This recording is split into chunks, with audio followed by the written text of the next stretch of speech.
ഞാൻ പ്രസന്നകുമാരി. ഞാൻ ആലപ്പുഴ ജില്ലയിൽ ചേർത്തലയിൽ നിന്നും വരുന്നതാണ്. ഞാൻ ഈ ജീവിതത്തിൽ ചേർന്നിട്ട് ഇപ്പോൾ 9 മാസമായി.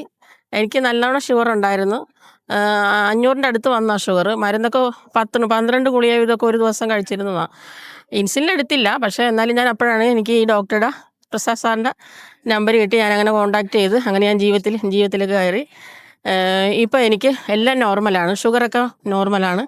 പിന്നെ നല്ലവണ്ണം നേരത്തെ ഉറക്കം ഒന്നും ഉണ്ടാകത്തില്ലായിരുന്നു. ഇപ്പം നല്ലവണ്ണം ഉറങ്ങാൻ കഴിയുന്നുണ്ട്.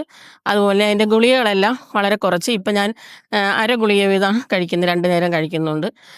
പിന്നെ അതുപോലെ എക്സർസൈസ് രാവിലെയും വൈകിട്ടും നല്ലവണ്ണം എക്സർസൈസ് അത് മുടങ്ങാതെ ചെയ്യണം. മുടങ്ങാതെ ചെയ്യുവാണെങ്കിൽ നമുക്ക് നല്ല റിസൾട്ട് കിട്ടും. അതുപോലെ ഡോക്ടർ പറയുന്ന മരുന്നുകളും അതനുസരിച്ച് പിന്നെ ഭക്ഷണവും നമ്മൾ കൺട്രോൾ ചെയ്തുകൊണ്ട് നമുക്ക് നോക്കണമെങ്കിൽ നമുക്ക് നല്ലവണ്ണം നമ്മുടെ ജീവിതം മുമ്പോട്ട് കൊണ്ടുപോകാം. എല്ലാവരും